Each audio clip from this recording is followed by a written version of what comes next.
Greater Hyderabad లో అడ్డు అదుపు లేకుండా పుట్టుకొస్తున్న అక్రమ నిర్మాణాలకు అసలు కారకులెవరు? జీహెచ్ఎంసీ అధికారుల, ప్రజా ప్రతినిధుల, లేక నిబంధనలు తెలియని ప్రజల?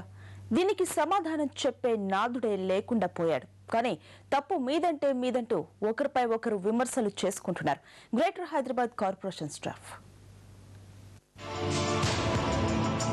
Greater Hyderabad municipal corporation council సమావేశాల్లో అక్రమ నిర్మాణాలపై చర్చ హాట్ గా జరిగింది.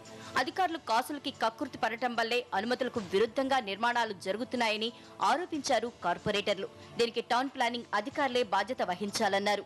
Town planning additional commissioner Dhananjaya Reddy 7 ఏళ్లుగా ఇక్కడే తిష్టవేసి అక్రమ నిర్మాణాల్ని పెంచి పోషించారని విమర్శించారు. ముందు ఆయన్ని జైల్లోకి నెట్టాలని ఘాటైన వ్యాఖ్యలు చేశారు.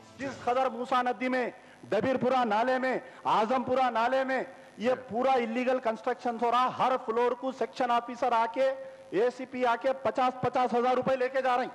ये दे रहे हैं किसको? ये ऑलरेडी ये जो एडिशनल कमिश्नर प्लानिंग है धनंजय रेड्डी 6 साल से है। हाई कोर्ट की रूलिंग है। हाई कोर्ट एक केस के अंदर ये बोला कि पिछले 6 साल के अंदर इलीगल कंस्ट्रक्शन हैदराबाद सिटी में बहुत हुए बोलकर, अगर 6 साल से जो इलीगल कंस्ट्रक्शन हुआ, then that additional commissioner planning Dhananjay Reddy is responsible for all illegal constructions, not only in my area but in Hyderabad also. Greater పరిధిలో 5000 అక్రమ నిర్మాణాలున్నాయని అధికారులు చెప్తున్నారు. కానీ ఈ లెక్కను మించిన కట్టడాలు ఉన్నాయన్నది కార్పొరేటర్ల ఆరోపణ. అధికారులకు డబ్బులిస్తే నిబంధనలు పాటించాల్సిన పనే లేదనే ఆలోచనలో జనం ఉన్నారని, దీనికి అధికారులే బాధ్యత వహించాలని ఆరోపించారు. అయితే అధికారుల వాదన మరోలా ఉంది. హైదరాబాద్ గ్రేటర్ గా మారాక ఆ స్థాయిలో సిబ్బంది పెరగలేదని, ఇప్పుడున్న స్టాఫ్ తక్కువగా ఉండటం వల్లే ఇలా జరుగుతోందన్నారు greater Hyderabad commissioner. One person cannot be made responsible. There is an entire department.